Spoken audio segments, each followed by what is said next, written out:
There are 5.5 million pigs in Britain. What a great life. Yet what do we really know about them? I know pigs are intelligent. And she knows I'm talking about her. So how much is really going on in a pig's head? He's straight away bang on it. I'm going to do a series of experiments to find out. That's incredible. I've got friends that probably couldn't do that quick. Pigs have been around for 40 million years. These are the SAS of the pig world, are they? So how much have they been changed by us? There is far more to pigs than meets the eye. Pigs are intelligent, they're sensitive, and I guess that's why I love them. But beneath the surface of every modern domesticated pig, there's a wild animal. And it's that influences everything they do. What I'm about to discover will make us look at pigs in a very different way.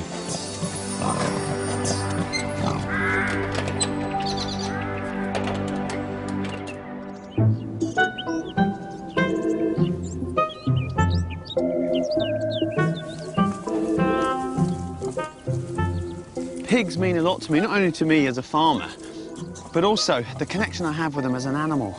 You know, I find them fantastic. When I look at these little eyes here, the little pig eyes, the little eyelashes, you see something that reflects back to you that, I don't know, it makes you feel like there's a person looking back. Isn't that right, love?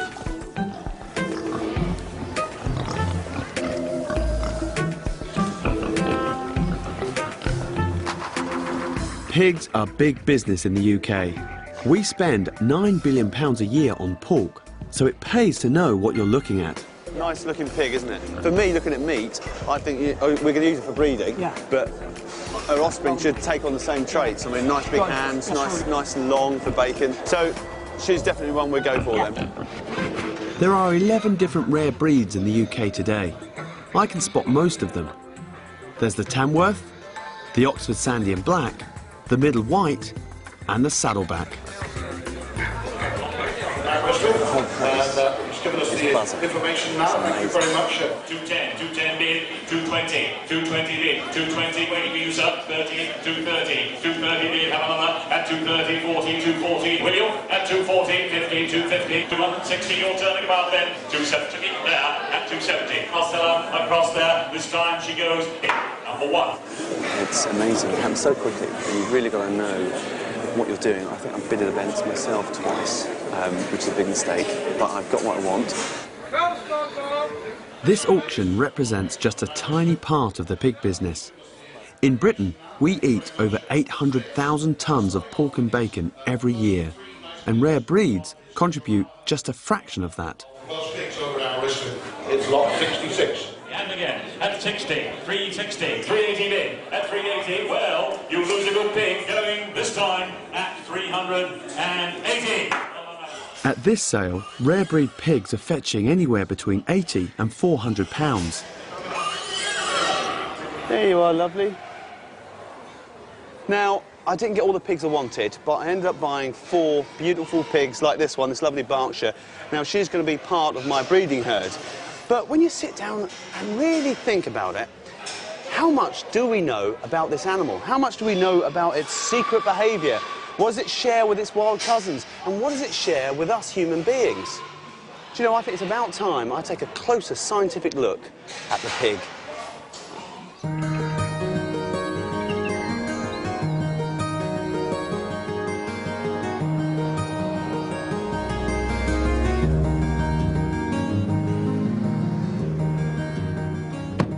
I'm here on Dartmoor. I'm 1,400 feet up and I'm on my way to a farm just down there to meet the Hughes, who keep rare breed pigs, and I'm hoping to see some natural behaviour.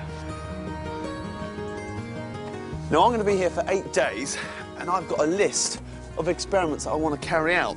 Now, some may work, some may not. So I've got a couple of people that are going to give me a hand. Philippa and Sebastian have worked with pigs for many years. They have about 300 saddlebacks, which they keep outside. pigs have always been part of a traditional mixed farm.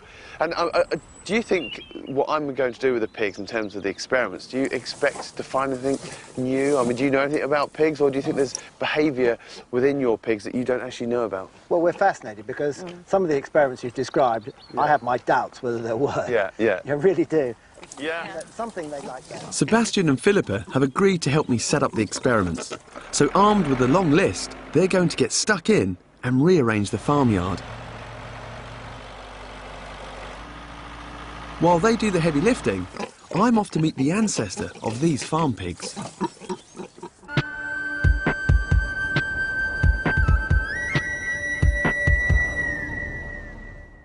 I'm heading to the Highlands in the far northwest of Scotland.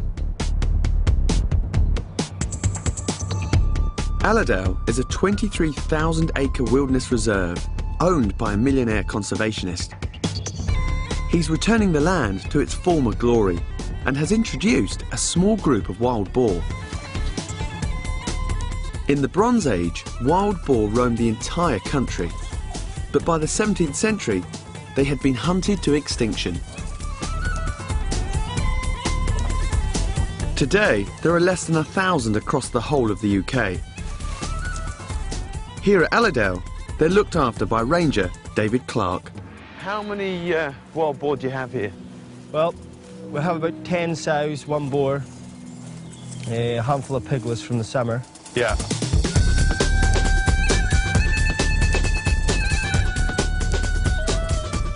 David supplements their natural diet during the winter, so they come when they're called. Pigs being pigs, a free meal is impossible to resist. Now, these are real tough animals. These are the SAS of the pig world, are they? You could say that. God, there's lots of them. Come on. Look at that. God, they're friendly, aren't they? And one thing I noticed straight away, when I think of domestic pigs, when I think of my rare breeds, you know, they've got nice sort of curly tails. All these guys' tails are straight, aren't they? That's right. That one there. But it's kind of an indicator of what they're doing, thinking as well. If they get alarmed, the tail will go straight up in the air. If they're not alarmed, it's just sort of wagging about. The difference in the coat's incredible. I mean, that is just like a yard broom, isn't it? It's so bristly and thick. Now, if you think of the archetypal pink pig, that really doesn't have any sort of fur on it at all, you know, they think it's just pink skin. They've come a long way from being a wild animal like that to the domesticated pig we see. Well, there's a lot of differences you can pick up on domestic pigs and nose as well, the length of the nose. This strange-looking creature is called Diacodexis. It's a distant ancestor of all pigs. The size of a rabbit, it's the earliest known even-toed hoofed mammal. Evolution then drove one branch of this family to the camels, another branch to the whales, and this one, after many strange stops and starts, turned into the wild boar. 9,000 years ago, we started to domesticate them. The journey from wild boar to farm pig began. The skull broadened, heightened, and shortened as we selectively bred them for their meat and docile characteristics. A group of wild boar is called a sounder. The Allerdale sounder is led by this female. She is one of the oldest and dominates the other 9 sows by using her size and her strength.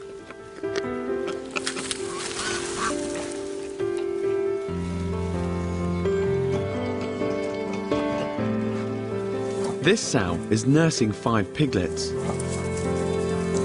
However, they may not all be hers. Wild boar are known to share maternal duties.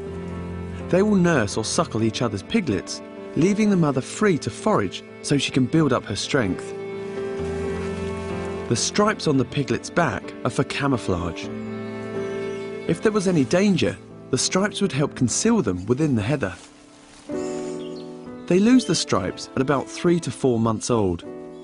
They will have less need for them because by then they will be too big to hide in the vegetation.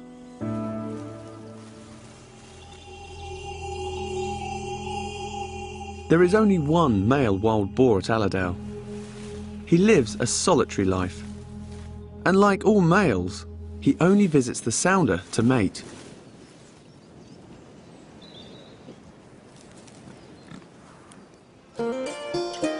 The sounder's social structure is one of the reasons why they were successfully domesticated.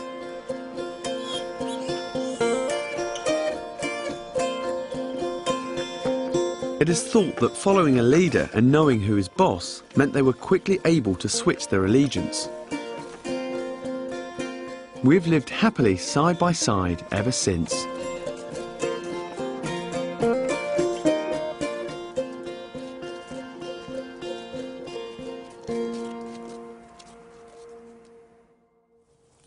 Now this is one of my lovely Gloucester Old Spot sows. And one thing that's absolutely amazing is this nose down here. Now that gives them a sense of smell that's 2,000 times better than ours. It's the only place that they really sweat. And you can imagine, whew, they can pick up smells that are deep down in the ground. They can pick up almost a picture of their environment around them in smell. Hello, lovely. Right, I think we can start. Where do you want it laid, Jimmy? Just across here, looks nice and sort of dry-ish. Time for experiment number 1. The yard's clear and the pigs are standing by.